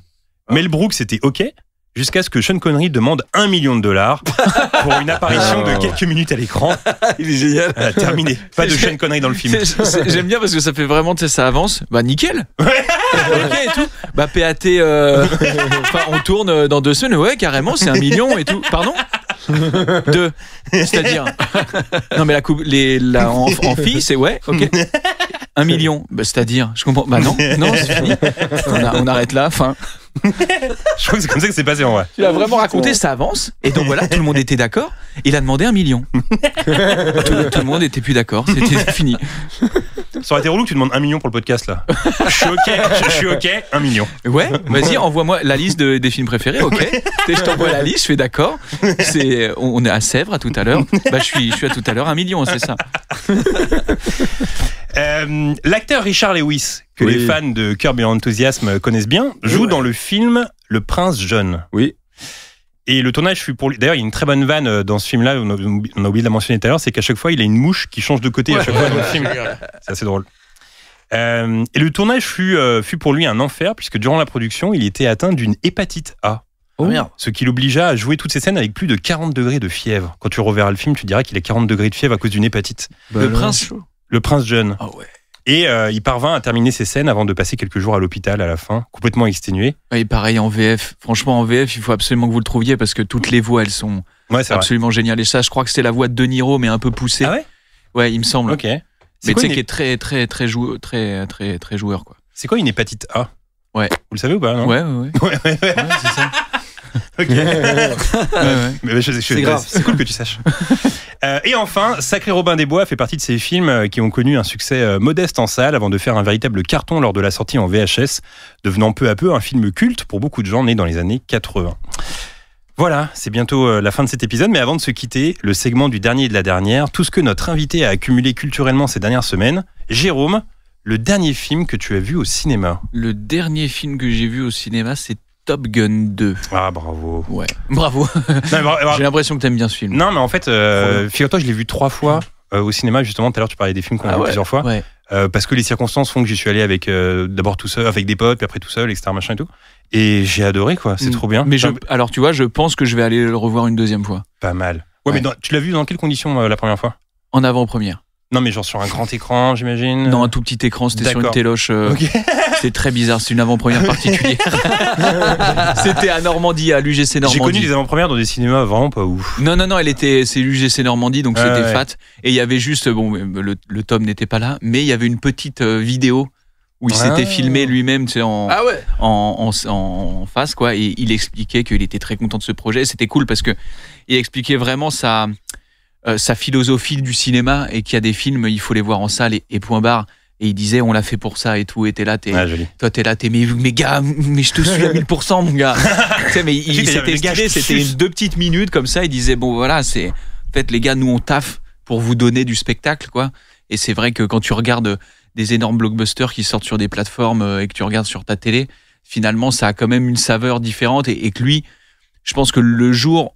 Enfin, je sais pas ce qui va se passer le jour où on va le voir arriver sur une plateforme, mais je pense que ça va être un salaire qu'on n'aura jamais, parce que pour qu'il aille sur une plateforme, je pense que tu sens qu'il est tellement en kiff de construire des films pour que ce soit dans des salles, tu vois, que je suis pas sûr qu'on le voit sur une plateforme un jour, ou quand c'est juste quand il pourra plus faire ses cascades, il dira vas-y. C'est un peu comme les youtubeurs qui disent vous êtes pas prêts quand une vidéo va sortir et c'est ça. Ils s'annoncent du lourd et tout. C'est ça. Okay. Mais c'est exactement ça. D'accord. Voilà, bref. Dans cette vidéo, on va se planquer chez Castorama et tout. Oui, attendez, voilà, vous allez voir.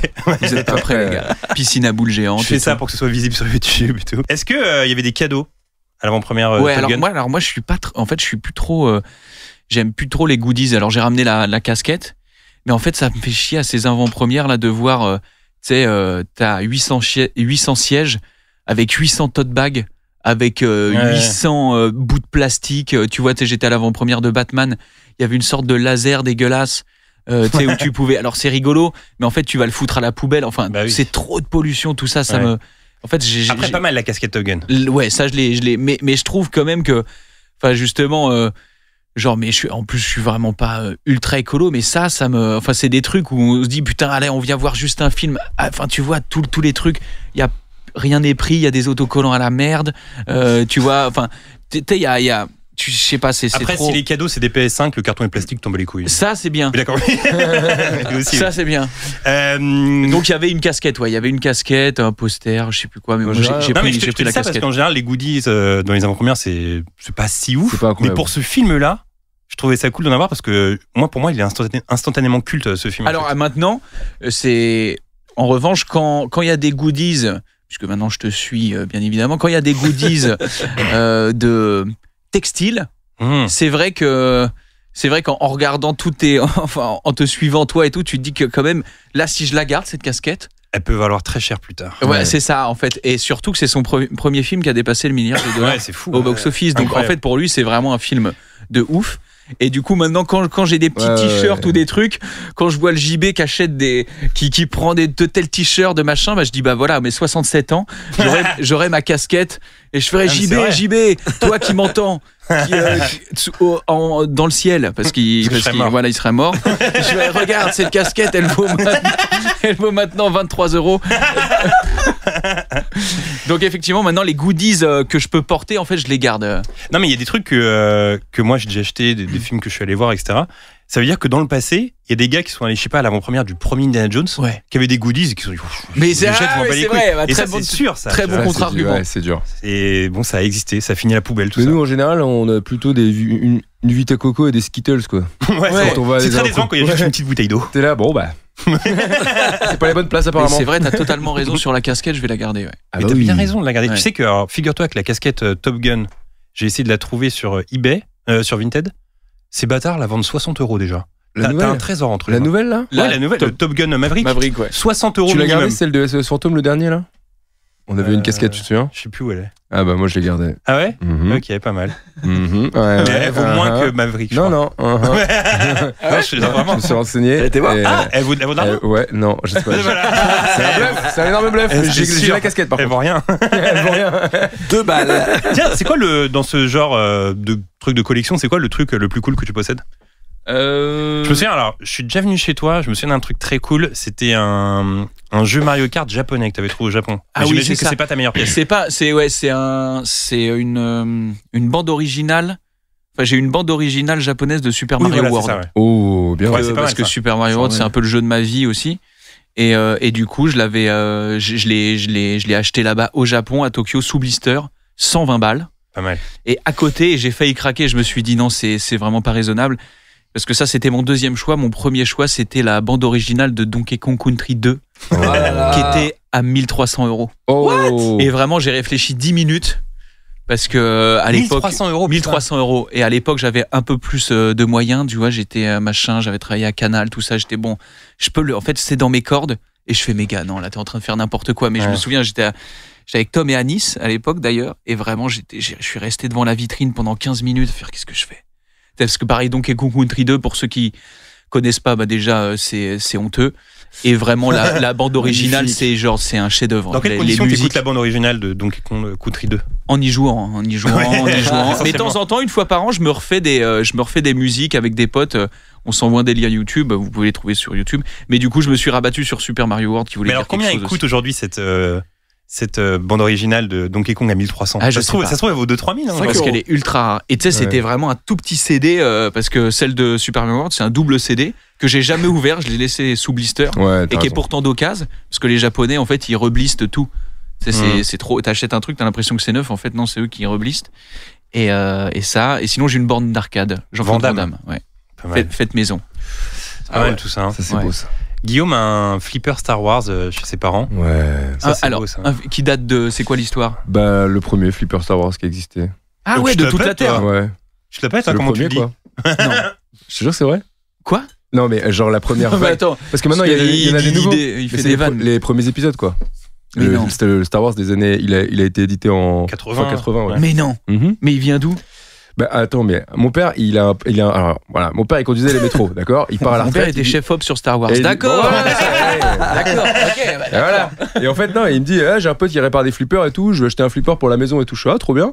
Il achète un flipper des années 50, tu vois, un truc bowling ou je sais pas quoi, bon, pas mal, tu vois. Je fais, il me saoule celui-là, je vais le changer. Il en achète un autre et tout, pareil, un truc un peu des années 50 et tout. Il dit, ça arrête pas de tomber en panne, c'est trop vieux. Et il m'appelle un jour, il dit, j'ai changé, j'en ai pris un peu digital et tout, c'est mieux là. J'ai dit, t'as pris quoi? Le truc là, je sais comment ça s'appelle, c'est Star Wars ou je sais pas quoi là. J'ai dit, quoi? C'est le flipper de Star Wars. Attends, on a un flipper Star Wars à la maison là? Il fait, ouais, j'ai pris le flipper Star Wars. Le truc, il est archi coté de fou. Il est trop bien, il est dans le garage. Pourquoi tu le récupères pas chez toi, ce flipper? Là, déjà, parce que c'est pas moi qui fais les meilleurs scores dessus et ça me fout la haine. Oui, d'accord, mais c'est pas la question. Pourquoi tu le mets pas chez toi? Faut de la place quand même, hein, non? C'est dans le garage, ouais, déjà, c'est gros quoi. C'est gros. Tu peux le placer dans ton salon, ça, non? Non, mais d'accord, mais attends, mais il y a toute la famille qui en profite, il y a pas que moi dans la famille. Oui, mais bon, j'ai l'autorité là-dessus, mais bon, quand même. Génial, compris. Ah ouais, ça tue. Et je t'avoue, il a dit genre, ouais, j'ai pris ça. Tu sais, genre, ils s'en battaient les couilles. Tu te rends pas compte, par contre, faut pas le revendre, hein. N'y touche pas. Combien il vaut aujourd'hui? Faut regarder quoi. Mais alors, déjà, tu sais que quand je l'avais trouvé au puce, là, il leur vendait 13 000 balles. Bah ouais, grave. Parce qu'en ce moment, non, mais pour ceux qui veulent acheter des flippers, moi en ce moment, j'ai envie de m'acheter ça fait quelques années que je veux m'acheter un flipper. En l'occurrence, le flipper de L'Arme Fatale 3, qui date des années 90. Où est-ce que tu vas le mettre? On trouve une place. Là, il y a plus de place. Là. Et ouais, je sais. Pourquoi L'Arme Fatale 3? Parce que je sais pas, c'est un flipper, j'ai joué quand j'étais petit, puis je suis fan de L'Arme Fatale. Est-ce que la manette, c'est un gun, non? Exactement, c'est ça. Ah oui. Et en fait, à l'époque, il y a 3-4 ans, quand je le voulais, il était à genre 1000-1500 € et tout. Je me suis dit, bon, c'est quand même une somme et tout. Et en fait, le marché des flippers a flambé depuis 2-3 ans là, et maintenant il est à 4000.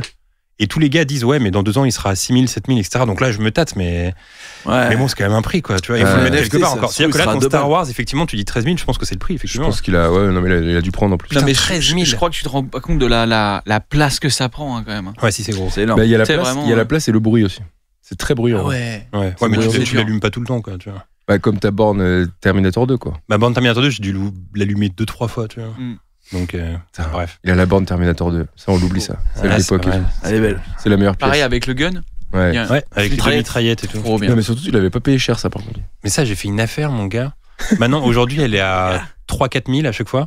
J'avais acheté 900 €. Oh là là là là. Il y a 4 ans, c'était le bon moment.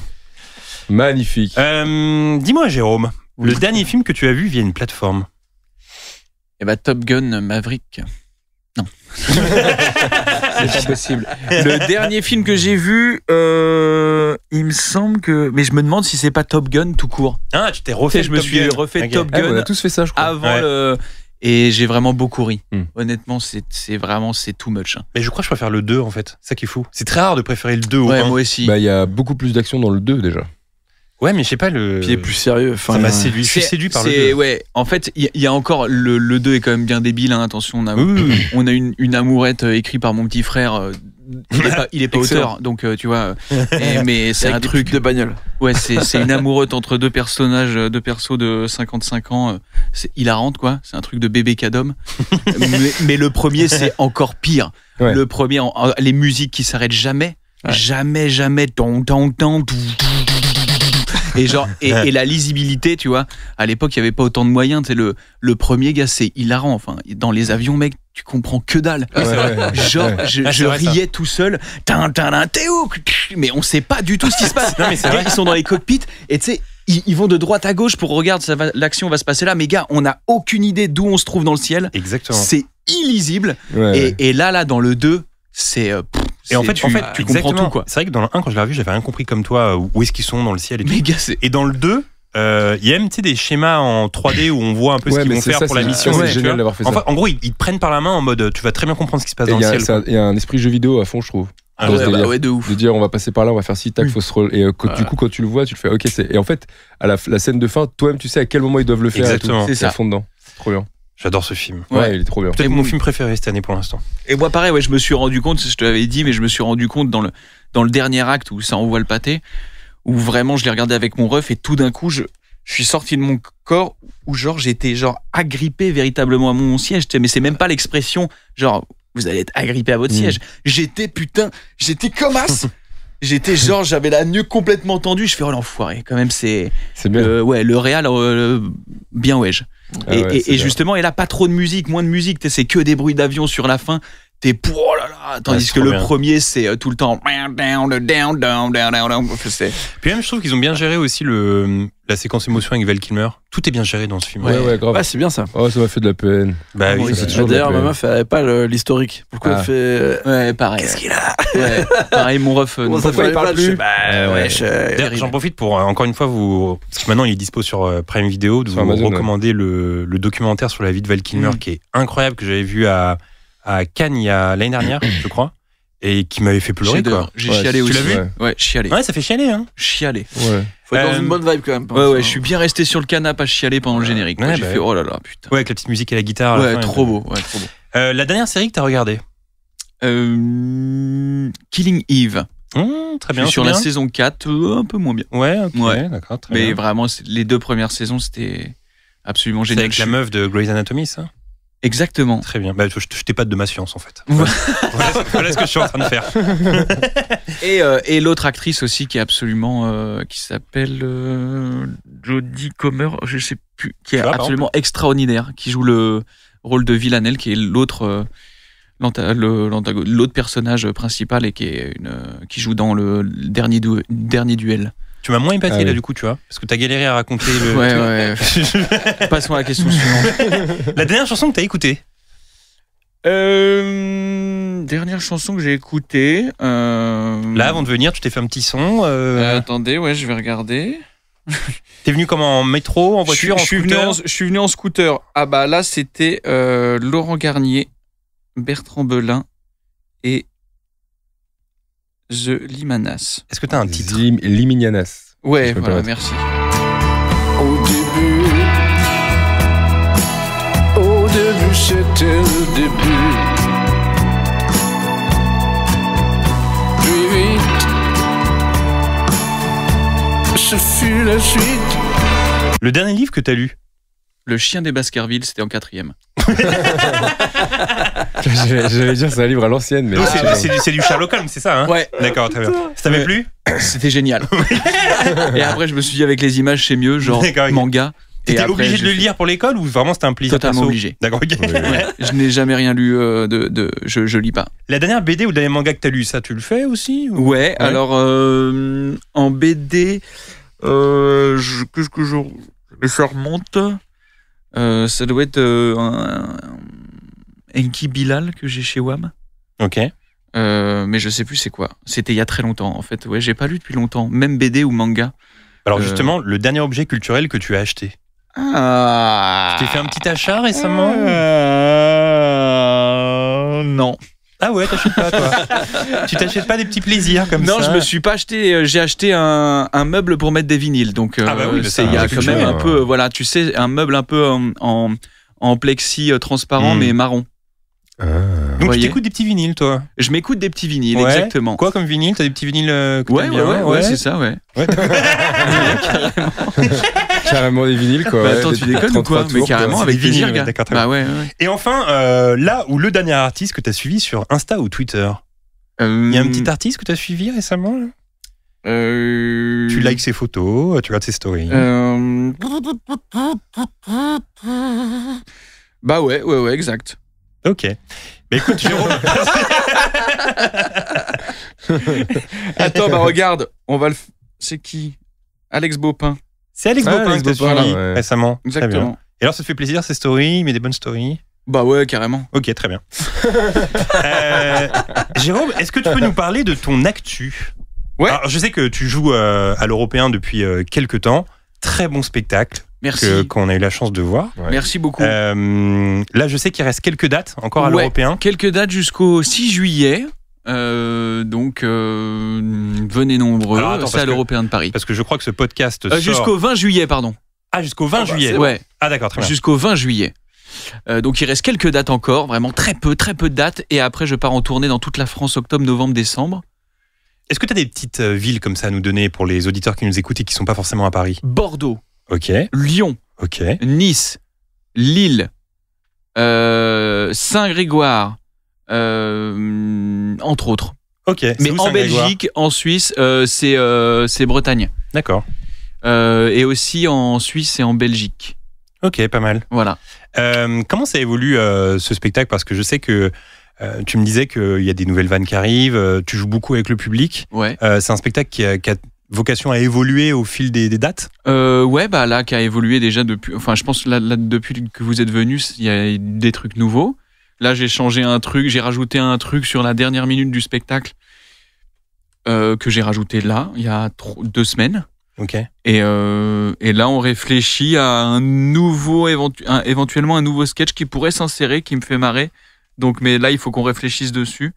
Et ce serait bien qu'on essaye de le tester avant la fin, mais je sais pas si on va avoir le temps, parce que ça se réfléchit quand même, quoi. C'est un nouveau truc, une nouvelle parenthèse. Donc mais ouais, bien sûr, il est toujours amené à évoluer. Ouais. Quand tu dis on, tu parles aussi de Axel Malivernet avec qui tu travailles, Voilà, qu'on a déjà exact. reçu dans ce podcast. Exactement. Et Édouard aussi, Édouard Pluvieux, mon metteur en scène. Donc on brainstorm à 3 et voilà. Très bien. C'est la fin de cet épisode. Et ben j'ai été Jérôme. ravi. Bien évidemment, Merci. on vous conseille de voir ou de revoir Sacré Robin des Bois. Et si vous cherchez des idées de films, vous avez toujours le précieux outil Cinébatcher dispo sur le site de We Love Cinéma. Merci à vous tous de nous avoir écoutés. Merci à Kylian qui a enregistré cet épisode. Quant à nous, on se retrouve dans 2 semaines. Bye tout le monde. Vous avez écouté We Love TFTC, un podcast de We Love Cinéma par BNP Paribas. BNP Paribas. BNP Paribas. BNP Paribas.